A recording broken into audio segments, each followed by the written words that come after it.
Unit ని సమర్పిస్తున్న వారు తెలంగాణలో అతి తక్కువ ధరలలో మీరు కలలు కన్న ఇంటిని నిర్మిస్తున్న ఏకైక సంస్థ సన్షైన్ ఇన్ఫ్రా 9069069333.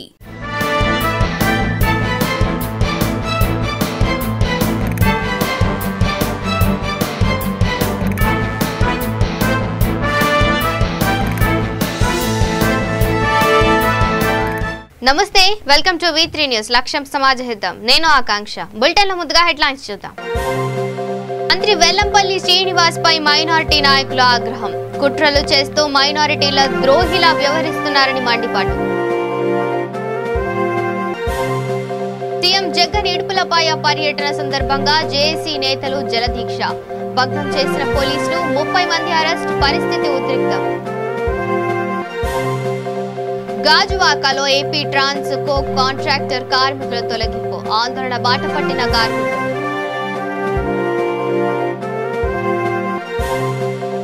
పిఠాపురంలో సిఐటియు ఆధ్వర్యంలో ధర్నా. భవన నిర్మాణ కార్మికుల సమస్యలు పరిష్కరించాలని డిమాండ్. బంగాళాఖాతంలో అల్పపీడనం. నెల్లూరు జిల్లాలో జోరు వాన.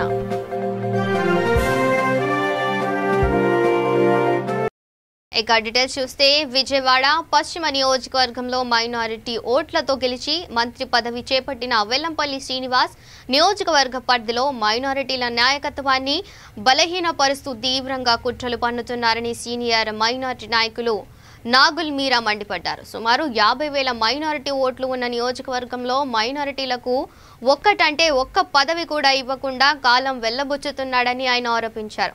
విజయవాడలో ఆయన మీడియాతో మాట్లాడుతూ, పశ్చిమ నియోజకవర్గంలో మైనారిటీలను కేవలం ఓటు బ్యాంకుగా మాత్రమే వాడుతున్నారని, పశ్చిమ నియోజకవర్గంలో మైనారిటీలను రాజకీయంగా, సామాజికంగా, ఆర్థికంగా అనగదొక్కేందుకు తీవ్రమైన కుట్రలు పన్నుతున్నారని ఆరోపించారు. వెల్లంపల్లి శ్రీనివాస్ కు తగిన గుణపాఠం నేర్పే సమయం ఆసన్నమైందని ఆయన అన్నారు. పశ్చిమ నియోజకవర్గంలో మైనారిటీ సోదరులు ఇకనైనా మేల్కొని రాజకీయంగా బలపడాలని కోరారు. దీనికి కారణం వెల్లంపల్లి శ్రీనివాస్ మంత్రి. ఎందుకంటే అక్కడ రావాల్సినటువంటి ఎమ్మెల్సీని కూడా అడ్డుకోవటంతో అది పక్క నియోజకవర్గానికి వెళ్ళినటువంటి నేపథ్యాన్ని విజయవాడ నగర ముస్లిమ్స్ గమనిస్తూ ఉన్నారు. ముఖ్యంగా వెల్లంపల్లి శ్రీనివాస్ ఆలోచన ఎలా ఉందంటే, పశ్చిమ నియోజకవర్గంలో మెజారిటీ ముస్లిమ్స్ ఉన్నారు. ఏ రోజుకైనా ముస్లిం నుంచి నాకు అడ్డు వస్తుందనేటువంటి ఒక రాజకీయ కోణంలో అక్కడ ఉన్నటువంటి మెజారిటీ ముస్లిమ్స్కి ఏ రకమైనటువంటి పదవి దక్కకుండా చూడటానికి తీవ్రమైనటువంటి ప్రయత్నాలు చేయటం అనేది వాళ్ళ ముస్లిం సమాజం ఆలోచన పరులు, రాజకీయ చైతన్యం ఉన్నటువంటి ప్రాంతంలో ఈరోజు అక్కడ వెల్లంపల్లి శ్రీనివాస్ ద్వారాగా ముస్లింలకు జరుగుతున్నటువంటి అన్యాయాన్ని ప్రత్యక్షంగా గమనిస్తూ ఉన్నారు. ఇది వెల్లంపల్లి శ్రీనివాస్ తెలుసుకోవాల్సినటువంటి అంశం. అదేవిధంగా కోఆప్షన్లో కూడా పశ్చిమ నియోజకవర్గంలో అత్యధిక మంది విజయవాడలో ముస్లిమ్స్ ఉంటే అక్కడ నేపథ్యం లేదు. అంతేకాకుండా 14 కోట్ల రూపాయలు పెట్టి ఆ రోజు చంద్రబాబు నాయుడు గారి ప్రభుత్వంలో ముషాఫిర్ ఖానాని అధునాతనమైనటువంటి పద్ధతుల్లో ఒక పేద వర్గాల్లో ఉన్నటువంటి ముస్లిమ్స్ తమ బిడ్డల పెళ్ళిళ్ళు అద్భుతంగా చేసుకోవాలన్నటువంటి ఆలోచనతో నిర్మాణం చేసినటువంటి ముషాఫిర్ ఖానాన్ని కూడా ఇంతవరకు ప్రారంభోత్సవ కార్యక్రమానికి కూడా శ్రీకారం చుట్టినటువంటి నేపథ్యం వాళ్ళు చూస్తూ ఉన్నాం. అంతేకాకుండా ఉర్దూ కాలేజీ కూడా పశ్చిమ నియోజకవర్గంలో చంద్రబాబు నాయుడు గారి ప్రభుత్వంలో శంకుస్థాపన చేసినటువంటి కాలేజీని కూడా ఈరోజు వెల్లంపల్లి శ్రీనివాసు మంత్రి అయ్యుండి కూడా దాని పునాదులు కూడా వేయనటువంటి నేపథ్యాన్ని ఈరోజు గమనిస్తూ ఉన్నారు.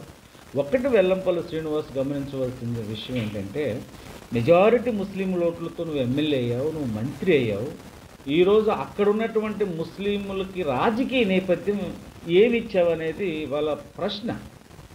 కాబట్టి వాళ్ళ అక్కడ ఉన్నటువంటి ఏ ఒక్కడికో మైనారిటీ కార్పొరేషన్ చైర్మన్ ఇచ్చినంత మాత్రాన ఇవాళ ముస్లింలందరూ సంతృప్తి పడతారనేటువంటి ఆలోచన సరైంది కాదు. కాబట్టి ముఖ్యంగా విజయవాడ పశ్చిమ నియోజకవర్గం ముస్లిం ప్రజలు ఆలోచన చేయాలి. ఎందుకంటే మెజారిటీ ఉన్న చోట కూడా మైనారిటీల నుంచి నేపథ్యం లేకపోతే మైనారిటీలకు న్యాయం జరగదు.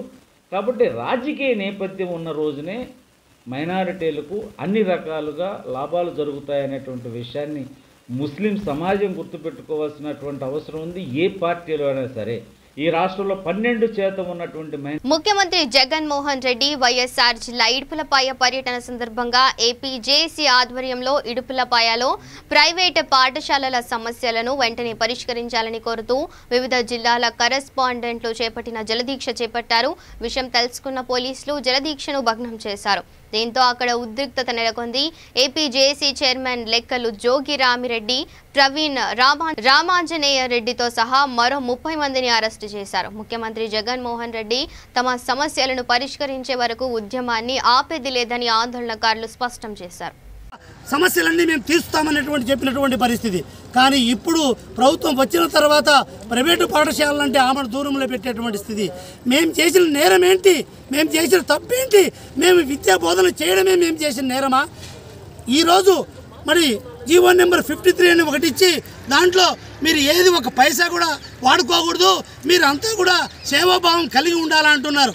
మరి సేవాభావం మాకొక్కరికే వర్తిస్తుందా? అంటే మా భార్య బిడ్డలు ఏం తిని బతకాలా? మాకు సంసారాలు ఉన్నాయి, మాకు కుటుంబాలు ఉన్నాయి, మా పిల్లలు బతకాలా లేదా? సేవాభావం అంటే ఎక్కడికి సేవాభావం? అంటే ఈరోజు రాజకీయ నాయకులు మరి వారు చేసే సేవ కాదా? సేవాభావం కాదా? ఈరోజు మమ్మల్ని పబ్లిక్ డొమైన్లో ఉంచమంటున్నారు. మీరు కూడా పబ్లిక్ డొమైన్లోకి రండి.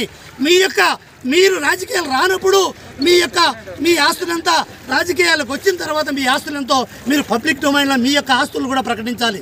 అంతే తప్ప ఈరోజు ఓన్లీ మమ్మల్ని మాత్రమే విద్యారంగాన్ని మాత్రం పబ్లిక్ డొమైన్లోకి రావాలా? మీరు అన్యాయంగా దోచుకుంటున్నారంటే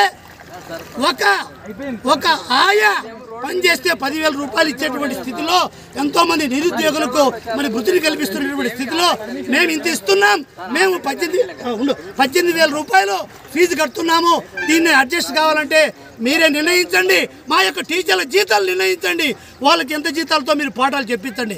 నాణ్యమైన విద్య కావాలంటే, క్వాలిటీ ఎడ్యుకేషన్ ఉండాలంటే ఖచ్చితంగా నాణ్యమైన టీచర్ ఉన్నప్పుడు మాత్రమే క్వాలిటీ ఎడ్యుకేషన్ వస్తుంది తప్ప ఎవరినంటే వాళ్ళని పెట్టి విద్య కావాలంటే వస్తుందా? మరి ఈరోజు మా దాంట్లో క్వాలిటీ ఎడ్యుకేషన్ ఉంది కాబట్టే మరి ఈరోజు పబ్లిక్ అంతా కూడా 40 లక్షల మంది 15,000 పాఠశాలలో 40 లక్షల మంది విద్యార్థులు చదువుతున్నారంటే ఇది ఒకటి చాలా ప్రైవేట్ రంగంలో ఉన్నటువంటి నాణ్యతని నేను ప్రశ్నిస్తున్నాను. ఒక్కటే ఈరోజు జగన్ మరి ఇటువంటి పరిస్థితుల్లో ఈ జీవోలు ఒత్తిడి తట్టుకోలేక, అదే కాకుండా ఈ కరోనా టైంలో చేసినటువంటి అప్పులు తట్టుకోలేక ఇప్పటికే దాదాపు 30% ప్రైవేటు పాఠశాలని మూతపడేటువంటి స్థితి. మరి ప్రభుత్వం మరి వీటిని గమనించాలి. ఎందుకు ఒక విద్యారంగాన్ని మరి ఎంతో విలువైనటువంటి మరి విద్యాశాఖలో ప్రైవేటు విద్యారంగం ఎంతో విలువైనప్పుడు మరి దీన్ని కాపాడుకోవాల్సినటువంటి బాధ్యత ప్రభుత్వానికి ఉంది. అంతే తప్ప సమదృష్టి కాకుండా ఒకే వైపు చూడడం అనేటువంటి కరెక్ట్ కాదు. మరి ఈరోజు ఎంతో నాణ్యత కలిగినటువంటి విద్యను మేము అందిస్తూ ఉన్నాం. అటువంటి పరిస్థితుల్లో ప్రభుత్వం మొండి వైఖరితో ఈ ఇబ్బంది పెట్టేటువంటి ప్రైవేటు పాఠశాలలు ఇబ్బంది పెట్టేటువంటి స్థితి ఉండకూడదు అనేటువంటిది మేము జగన్మోహన్ రెడ్డి గారి దృష్టికి తీసుకుని పోవాలని మేము కోరుకుంటున్నాం. అంతేకాకుండా పాదయాత్ర సమయంలో జగన్మోహన్ రెడ్డి ఇక విశాఖ జిల్లా గాజువాకలో ఏపీ ట్రాన్స్ కో కాంట్రాక్టర్ కార్మికుల తొలగింపుపై కార్మికులు ఆందోళన బాటపట్టారు. 11 ఏళ్లుగా పనిచేస్తున్న కార్మికులను అర్ధరాత్రి జీవ విడుదల చేసి అర్ధాంతరంగా తొలగించడం పట్ల కార్మికులు ఆవేదన చెందుతున్నారు. అకస్మాత్తుగా తమను విధుల్లో నుండి తొలగిస్తే ఎలా అంటూ ఆగ్రహం వ్యక్తం చేస్తున్నారు. అధికారుల తీరును ఖండిస్తూ గాజువాకలో ధర్నాకు దిగారు. అనంతరం సీనియర్ అధికారికి వినతి పత్రం అందజేశారు.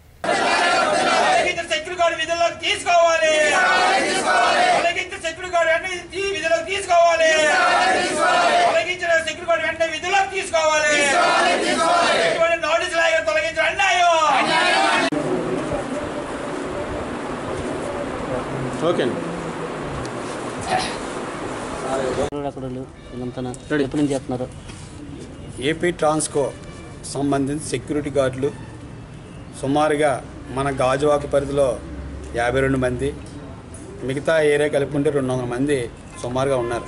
నిన్న 3 గంటలకి అర్ధాంతంగా సడన్గా మేము ఉద్యోగాలు తీసేసాం, మీరు అందరూ వెళ్ళిపోయిన ఇంటికని నిర్దాక్షిణ్యంగా చెప్పడం జరిగింది. కానీ ఎక్కడైనా ఉందో ఈ ప్రజాస్వామ్యంలో సడన్గా తీసేస్తే వాళ్ళు 15 సంవత్సరాలు పనిచేస్తున్న సెక్యూరిటీ గార్డులుగా దీని మీద ఆధారపడి ఈరోజు తీసేగానే వాళ్ళ కుటుంబాల పరిస్థితి ఏంటి, వాళ్ళ పిల్లల పరిస్థితి ఏంటి, వాళ్ళ ఇబ్బందుల పరిస్థితి ఏంటి, వాళ్ళ సమస్యలు ఏంటి అన్నది తెలుసుకోకుండా అలాగే 3 నెలలు పెట్టి జీతాలు కూడా ఇవ్వట్లేదు. ఎంత దారుణ పరిస్థితి. కరోనా వలన చాలా ఇబ్బంది పడుతున్నారు. అనేక రకాల వ్యాధులకు గురయ్యి ఎక్కడో బతకాలో ఏం చేయాలన్న ఒక అగమ్య గోచరంగా ఈరోజు కార్మికులు ఉంటే ఏదో గోరుచిట్టు రోగల పోటులాగా ఈరోజు కార్మిక సెక్యూరిటీ గార్డ్ని తీసేయడం చాలా అన్యాయం. సిఐటికి మనం దీన్ని తీవ్రంగా ఖండిస్తున్నాం. ఎస్సీ గారిని కలిసాం, అలాగే డిఈ గారిని కలిసాం. వాళ్ళు వ్యవహారం ఏంటంటే తీసారు కదా, మాకు ఇప్పుడే వచ్చింది, మాకు సంబంధం లేదే అంటున్నారు. ఒక అధికారులుగా ఒక ప్రభుత్వానికి బాధ్యత వహించే అధికారులు ఈ రకంగా మాట్లాడడం ఎంతవరకు వాస్తవం? కాబట్టి అంటే కార్మికులు ఏమైపోయినా, వాళ్ళకి ఉద్యోగాలు లేకపోయినా, వాళ్ళకేం సంబంధం లేకుండా వాళ్ళు చాలా సాదాతీతగా మాట్లాడుతున్నారు. మేము చెప్పేది ఏంటంటే అధికారులు ఇమీడియట్గా స్పందించి వీళ్ళ ఉద్యోగాలకు ఇచ్చే వరకు మీరు కృషి చేయాలి. ఉద్యోగాలు రాకపోతే మాత్రం వీళ్ళకి ఉద్యోగాలు తీసేస్తే మాత్రం సిఐటిగా మొత్తం నగర వ్యాప్తంగా ఉద్యమం చేపడతామని ఈ సందర్భంగా హెచ్చరిస్తున్నాం. ఇక తూర్పు గోదావరి జిల్లా పిఠాపురంలో సిఐటియు ఆధ్వర్యంలో భవన నిర్మాణ కార్మికులు ధర్నా నిర్వహించారు. కార్మికుల సమస్యలపై ఇందిరానగర్ సచివాలయం ఎదుట ధర్నా చేశారు. భవన నిర్మాణ కార్మికులకు సంక్షేమ పథకాలు అమలు చేయాలని, పెండింగ్లో ఉన్న క్లెయిమ్లను వెంటనే విడుదల చేయాలని డిమాండ్ చేశారు. అలాగే కరోనా కాలంలో పనులు కోల్పోయిన నిర్మాణ రంగ కార్మికులకు 10,000 రూపాయల ఆర్థిక సహాయం అందజేయాలని కోరారు. అనంతరం అధికారులు వినతి పత్రాలు, దరఖాస్తులు అందజేశారు.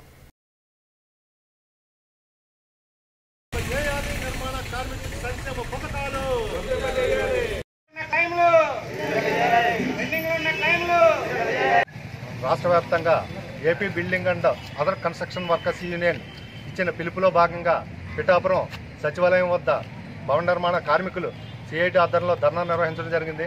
ముఖ్యంగా ఏంటంటే ఈ రోజున భవన నిర్మాణ కార్మికులకి గత మార్చిలో కరోనా వచ్చిన కాలంలో నిర్మాణ రంగ కార్మికులు పనులు కోల్పోయారనే దాంతో ఆ రోజున 10,000 రూపాయలు ఇవ్వాలని, అలాగే పెండింగ్లో ఉన్న క్లెయిములు కూడా విడుదల చేయాలని చెప్పేసి అనేక దఫాలుగా ప్రభుత్వానికి వినతిపత్రాలు ఇవ్వడం జరిగింది.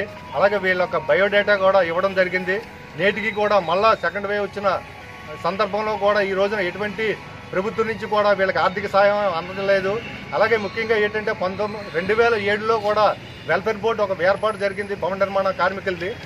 దాంట్లో వచ్చిన సొమ్ము వీళ్ళకే ఖర్చు చేయాలని చెప్పేసి కేంద్ర ప్రభుత్వం చట్టంలో ఉన్న కూడా ఈ రోజున రాష్ట్ర ప్రభుత్వం నిర్లక్ష్యంగా వీళ్ళ అకౌంట్లో ఉన్న సొమ్మును సుమారు 830 కోట్ల రూపాయలు టీడీ యాక్ట్లో తరలించకపోవడం ఇది చాలా దుర్మార్గమైన చర్య అని చెప్పేసి మేము చెబుతా ఉన్నాం.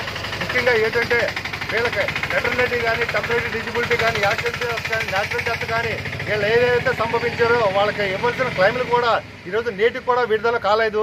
ఈ రోజున రాష్ట్ర ప్రభుత్వం 2 నెలల క్రితం బోర్డు పునరుద్ధరణ చేస్తామని చెప్పేసి చెప్పడం జరిగింది. బోర్డు పునరుద్ధరణ అంటే ఆల్రెడీ ఉన్న బోర్డునే ఇలా పేరు మార్చుకొని చెప్పేసి బోర్డు పునరుద్ధరణ చెప్పేసి చెప్పడం జరిగింది. మీరు పేర్లు ఏవైతే మార్చుకోండి, కానీ వీళ్ళకి రావాల్సిన సంక్షేమ పథకాలు వెంటనే విడుదల చేయాలి. అలాగే కరోనా వల్ల పనులు కోల్పోయిన వారికి కూడా వీళ్ళకి వెంటనే తక్షణం ఆర్థిక సాయం 10,000 రూపాయలు కూడా చెల్లించాలి. ముఖ్యంగా ఏంటంటే సుప్రీంకోర్టు జీవో ప్రకారం, తీర్పు ప్రకారం ఈ రోజున సమాన పనికి సమాన వేతనం ఇవ్వాలి. ప్రతి ఒక్క కార్మికుడికి కూడా సుమారు రోజుకి 800 రూపాయలు ఈ రోజున కేంద్ర ప్రభుత్వం చట్టం చేయాలి.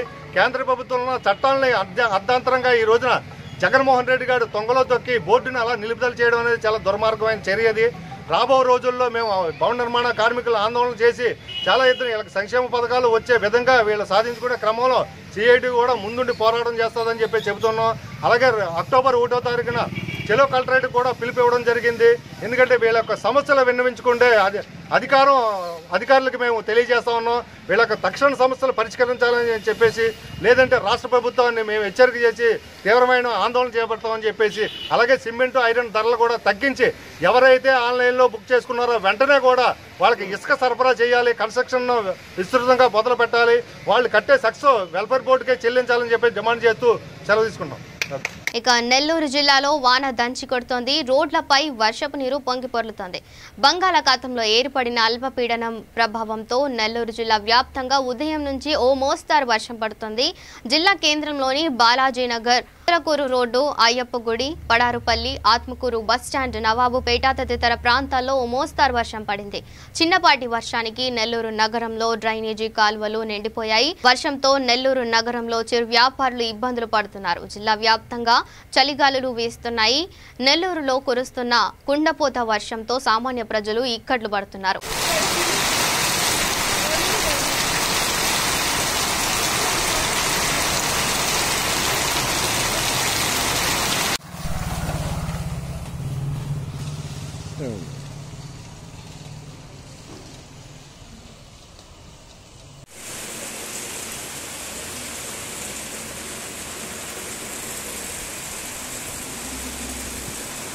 ఇక విశాఖ జీవీఎంసీ కోఆప్షన్ సభ్యులు ఎన్నిక ప్రక్రియ పూర్తయింది. నామినేషన్లు సమర్పించిన సభ్యులు 5గురిని అధికార పార్టీ ఎంపిక చేసింది. వారినే కోఆప్షన్ సభ్యులుగా ఎన్నుకునేందుకు పాలకవర్గ ప్రత్యేక సమావేశాన్ని జీవీఎంసీ కౌన్సిల్ హాల్లో నిర్వహించారు. ఎలాంటి ఎజెండా లేకుండా కేవలం కోఆప్షన్ సభ్యుల ఎన్నికల ప్రక్రియను నిర్వహించారు. ఎన్నుకున్న సభ్యుల జాబితాను మేయర్ హరివెంకట కుమారి ప్రకటించారు.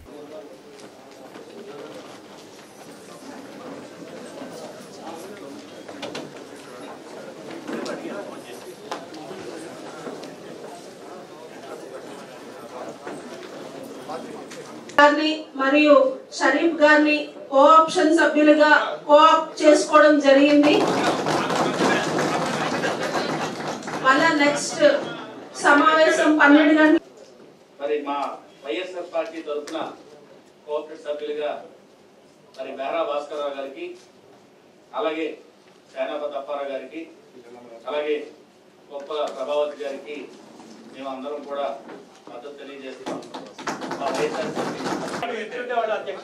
ప్రతిపాదన చేస్తున్నారు తప్ప ఏదైతే జనరల్ కోఆప్షన్ సభ్యులకి ఎవరైతే అప్లై చేస్తున్నారో ఆ లిస్ట్ అంతా కూడా పొందుపడతారు ఎజెండాలో. బట్ వేరే మైనారిటీస్కి వచ్చేటప్పటికి పేర్లు ఎక్కడ ఇచ్చారు అధ్యక్ష? How can we know? అందుకని ఏంటంటే ఇప్పుడు ఈ విషయాన్ని క్లారిఫై చేస్తున్నారు. రేపు పొద్దున ఎవరైనా ప్రత్యర్థులు కోర్టుకు వెళ్ళి మళ్ళీ ఆవిడని కోఆప్షన్ సభ్యులుగా రాకుండా స్టే చేయించవచ్చు. ఈ సమస్యలన్నీ ఉంటాయి కనుక మిమ్మల్ని మేము కోరేది ఏంటంటే ఇప్పుడు షెడ్యూల్డ్ క్యాస్ట్ కాదు అదర్ క్యాస్ట్ వాళ్ళు కూడా క్రిస్టియన్స్ గా కన్వర్ట్ అవ్వచ్చు కనుక she is a Christian or he is a Christian అని చెప్పడానికి who is the government side నుంచి who is the competent authority to issue the certificate? గౌరవ మేయర్ గారు ఇందాక స్టాలిన్ గారు అందరికీ నమస్కారం. మున్సిపల్ పరిపాలన యందు విశిష్ట అవగాహన మరియు అనుభవం గల వారిని సభ్యులుగా కోఆప్ట్ చేసుకున్నటకు ఈ ప్రత్యేక సమావేశం ఏర్పాటు చేయబడింది. కలిగి ఉన్న ఎక్స్ కార్పొరేటర్ అయిన బెహరా భాస్కరరావు గారిని, సేనాపతి అప్పారావు గారిని, కొప్పల ప్రభావతి గారిని కోఆప్షన్ సభ్యులుగా కోఆప్ట్ చేసుకోవడం జరిగింది. సార్ మీరు ఏదైనా ఉంటే రిటర్న్ పూర్వకంగా ఇవ్వండి.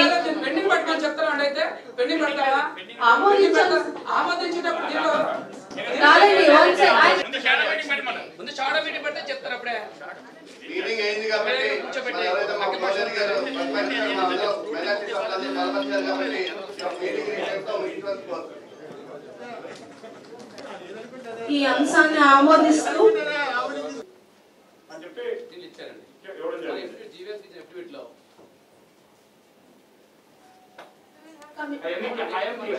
ఆవిడ మేడం గారు ఎవరైతే ఆవిడ అప్లై చేశారో కార్పొరేటర్ గా దాంట్లో ఆవిడ ఏంటంటే దీన్ని ఓసీలు ఇచ్చారు. ఇక్కడ మన జీవీఎంసీ నుంచి మన వాళ్ళు ఆర్టీఐ కోడ్ తీసుకొని ఇచ్చారు. చేసేటప్పుడు కూడా ఎఫ్డివిట్ లో ఓసీలు ఇచ్చారు. ఇప్పుడు మీరు కొత్త ఇష్యూ రేస్ చేస్తున్నారండి. ఇక్కడ మీరు కాగితం మీద మీరు ఇచ్చిన అబ్జెక్షన్ కి మేము కృష్ణా జిల్లా నూజివీడులో అక్రమంగా తరలిస్తున్న మద్యాన్ని పోలీసులు స్వాధీనం చేసుకున్నారు.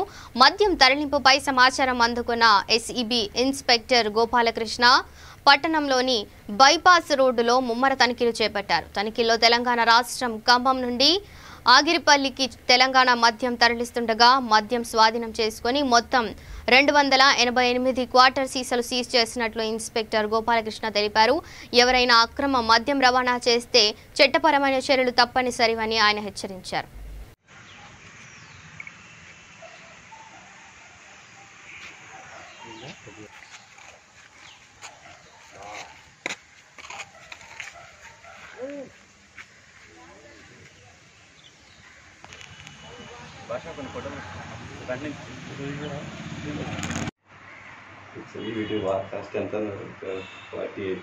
తెల్లవారుజామున మాకు అందిన విశ్వసనీయ సమాచారం ప్రకారం మేము రూట్ వాచ్ చేయడం జరిగిందండి. విసన్నపేట నుంచి హనుమాన్ జంక్షన్ వెళ్ళే రోడ్లో. అప్పుడు మాకు ఆన్ సస్పెషన్ మనం ఒక బ్లాక్ స్కార్పియో వెహికల్ని ఆపాము. ఆ స్కార్పియో వెహికల్లో 2 వ్యక్తులు ఉన్నారు. వారు 288 బాటిల్స్ తెలంగాణ మద్యాన్ని ఖమ్మం నుంచి తీసుకొని ఆగిరిపల్లి తీసుకెళ్ళి అక్కడ అమ్మడానికి తీసుకెళ్తూ మాకు ఈ ఉదయం పట్టుబడ్డారు. ఈ 288 బాటిల్స్ ఏంటంటే మొత్తం 6 కేసెస్ ఆఫ్ ఎన్డీపీఎల్. అది అందులో 4 cases MC whisky and 2 cases old admiral brandy. ఇవన్నీ కలిపి 288 బాటిల్స్. వీటి కాస్ట్ తెలంగాణలో అయితే అరౌండ్ 48,000 ఉంటుంది, ఇక్కడైతే అరౌండ్ 1 lakh ఉంటుంది. వీళ్ళిద్దరు పేర్లు యార్లగడ్డ పిచ్చేశ్వరరావు, మార్తారు కూడా బ్యాక్గ్రౌండ్ కూడా మేము ఇన్వెస్టిగేట్ చేస్తున్నాము. వీళ్ళు చెప్పడం ఏంటంటే ఇందులో ఒక అతను డ్రైవరు హాల్టింగ్ వెళ్తూ ఉంటాడు. అతను వెళ్ళి వచ్చే టైంలో ఇలాగా లిక్కర్ తెచ్చుకొని ఏదో ఎడిషనల్ ఇన్కమ్ కింద చేస్తున్నాను అని చెప్పాడు. తర్వాత అతను ఆగిరిపల్లి మండలంలో ఒక వ్యక్తికి ఇస్తున్నానని చెప్పాడండి. అతని మీద కూడా మేము ఇవాళ ఇన్వెస్టిగేట్ చేస్తున్నాము. ఈ తెలంగాణ మద్యం ఎవరు తీసుకొచ్చినా సరే వారు తీసుకొచ్చిన వాళ్ళకి నాన్ బెయిలబుల్ కేసు అండి. ఇది నాన్ బెయిలబుల్ అంటే కంపల్సరీగా రిమాండ్ అవుతుంది. మినిమం 10 to 15 days వాళ్ళ రిమాండ్లో ఉండాల్సి ఉంటుంది. తర్వాత వాళ్ళు తీసుకొచ్చిన వెహికల్ ఏదైనా సరే దాన్ని మేము తప్పనిసరిగా సీజ్ చేస్తాము. దయచేసి అందరికీ నేను రిక్వెస్ట్ చేసేది ఏంటంటే నా 3 మండలాలు ఆగిరిపల్లి, బాపులపాడు, నూజివీడు మండలంలోని మిత్రులందరికీ కూడా, మీడియా మిత్రులు అయితేనేమి, ఈ మిగతా సమాజంలో కొంచెం అవగాహన ఉన్న వ్యక్తులందరికీ కూడా చెప్పేది ఏంటంటే మీరు కూడా మిగతా వాళ్ళకి చెప్పండి. దాన్ని దయచేసి ఎంకరేజ్ చేయకండి. NDPL, consumption of NDPL is a crime. Thank you. ఇక కడప జిల్లా సిద్ధవటం గ్రామ శివారులోని శ్రీ ఆంజనేయ స్వామి దేవస్థానం ప్రాంగణంలో నిరుపేద మహిళలకు మండల వైసీపీ ఇన్ఛార్జ్ మేడ మధుసూదన్ రెడ్డి చేతుల మీదుగా ఇళ్ల పట్టాలు అందజేశారు. సుమారు 25 మంది మహిళలకు పట్టాలు అందజేశారు. తమకు అండగా నిలబడి పట్టాలు మంజూరు చేసినందుకు మహిళల వైసీపీ ప్రభుత్వానికి ధన్యవాదాలు తెలిపారు. ఈ కార్యక్రమంలో సిద్ధవటం మండల తహసీల్దార్ రామకుమారి, వ్యవసాయ మార్కెట్ మహిళా చైర్పర్సన్ రాజేశ్వరి రెడ్డి తదితరులు పాల్గొన్నారు.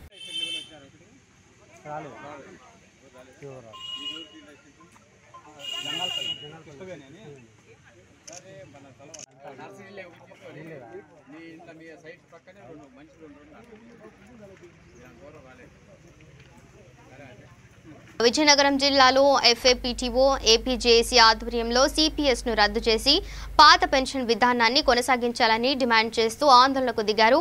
భారీ ఎత్తున ఉద్యోగ సంఘాలు హాజరై ధర్నా చేశారు. వర్షం కురుస్తున్నా వెనక్కి తగ్గకుండా నిరసన తెలిపారు. రాష్ట్ర ప్రభుత్వం ఉద్యోగులందరినీ మోసం చేసిందని, సిపిఎస్ ను రద్దు చేయడంలో ప్రభుత్వం ఎందుకు నిర్లక్ష్యం చేస్తుందో అర్థం కావడం లేదంటూ ఆగ్రహం వ్యక్తం చేశారు. ఇకనైనా ప్రభుత్వం ఉద్యోగుల గురించి ఆలోచించాలని హెచ్చరించారు. సభ్యులు శ్రీ పాకలపాటి రఘువర్మ గారికి, అలాగే డాక్టర్లో ఇచ్చినటువంటి కాంగ్రెస్ అందరూ కూడా డాక్టర్ పక్షాన హృదయపూర్వక నమస్కారాలు. మరి మిత్రులు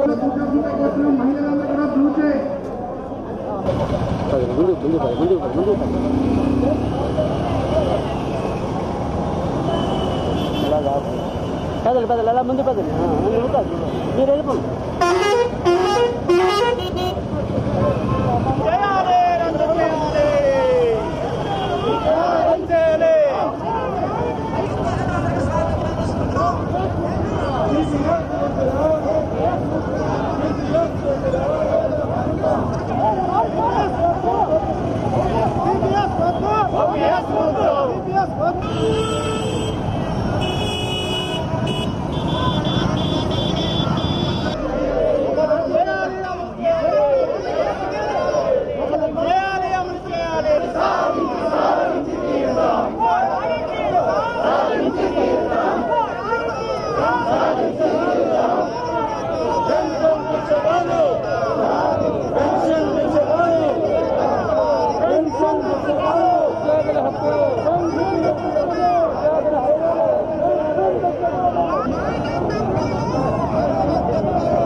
ఇచ్చిన పిలుపు మేరకు విజయనగరం జిల్లాలో కలెక్టరేట్ ఎదురు చేస్తున్నటువంటి ఫ్యాప్టో ధర్నాకు మేమందరం కూడా మద్దతు తెలియజేయడానికి వచ్చాము. ఈ రోజుని మొత్తం ఆంధ్రప్రదేశ్ మొత్తం మీద ఎంప్లాయీస్ ఎవరైతే ఉన్నారో వాళ్ళందరూ ఈ ప్రభుత్వం మీద పెద్ద ఎత్తున ఆశ పెట్టుకున్నారు. సిపిఎస్ని రద్దు చేస్తారు, ఓల్డ్ పెన్షన్ విధానాన్ని పునరుద్ధరిస్తారని చెప్పేసి ఒక ఆశ పెట్టుకున్నారు.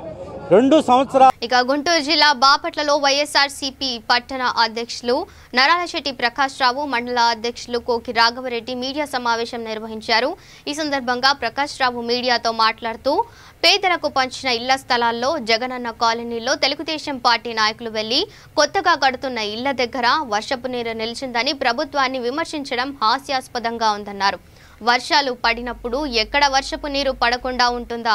వర్షాకాలంలో వర్షాలు పడకుండా ఎండలు కాస్తాయా అని ఎద్దేవా చేశారు. ప్రతిపక్షాలు జరిగిన ప్రతి చిన్నదానిని కూడా భూతద్దంలో చూపిస్తూ జనాలను మభ్యపెట్టడం తప్ప ఇంకేమీ చేయడం లేదన్నారు. కుట్రపూరిత చర్యలు మానుకొని అభివృద్ధికి సహకరించాలని ప్రతిపక్షాలకు హితవు పలికారు. జగనన్న లేఅవుట్లోకి తెలుగుదేశం నాయకులు వెళ్ళి దాన్ని ఏదో పరిశీలిస్తామని చెప్పి దానిలోకి వెళ్ళి వర్షాకాలం టైంలో నీళ్లు ఉండటం ఆశ్చర్యకరంగా ఉంది. వర్షాకాలంలో నీళ్లు ఉండకపోతే బ్రహ్మాండమైన పుణ్యాలు దొరికిద్దా?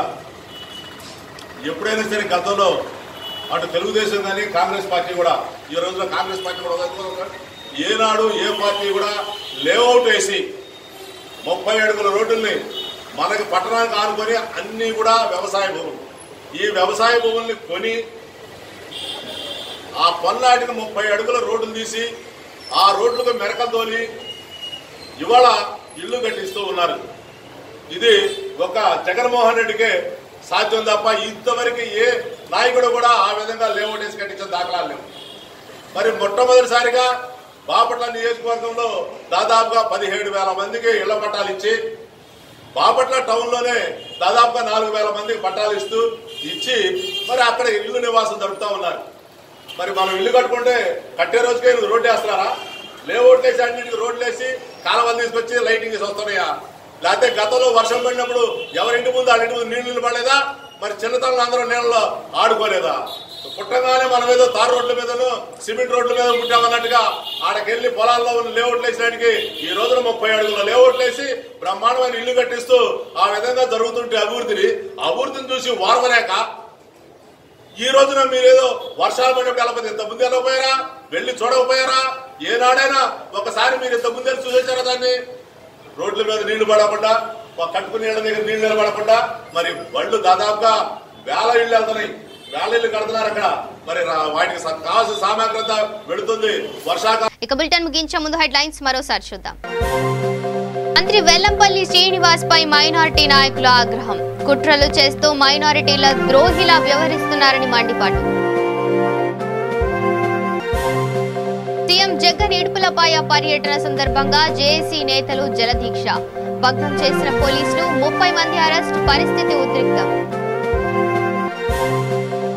గాజువాకలో ఏపీ ట్రాన్స్ కో కాంట్రాక్టర్ కార్మికుల తొలగింపు. ఆందోళన బాట పట్టిన కార్మికులు.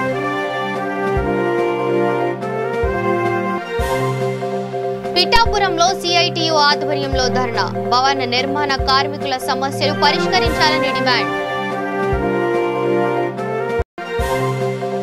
బంగాళాఖాతంలో అల్పపీడనం. నెల్లూరు జిల్లాలో జోరు వాన.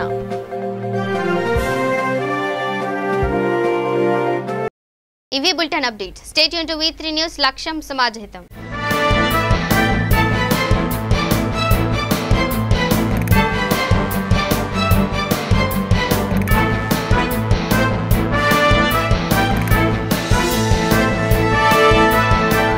ఈ బులెటిన్ ని సమర్పించిన వారు తెలంగాణలో అతి తక్కువ ధరలలో మీరు కలలు కన్న ఇంటిని నిర్మిస్తున్న ఏకైక సంస్థ సన్షైన్ ఇన్ఫ్రా. 9069069333.